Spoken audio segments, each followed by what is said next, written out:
Hey guys, welcome back to another Australian video. Guys, in this video we will discuss that when you open the settings of your iPhone you may face a problem that this is pop-up shows that your iPhone can't be backed up. So how can you remove this pop-up and fix this problem? So guys, we can fix it very easily. So simply guys, first of all you may make sure that you have an active internet connection. After this you may click here on that pop-up and you may just wait for some second guys. So this interface will be open. Here you may see that here the option of upgrade to iCloud Plus.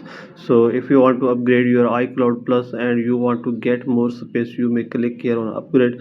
And if you don't want to get more space, then you may remove or you may ignore this pop-up and you will check that pop-up will be disappear.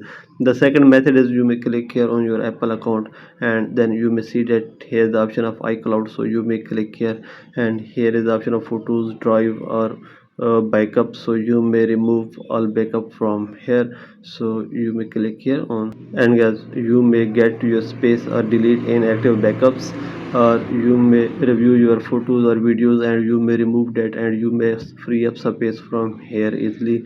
Or if you don't want to free up space from here, then you may upgrade to iCloud Plus. So by all these methods you can fix it very easily. So this is the video guys. For more videos please subscribe our channel.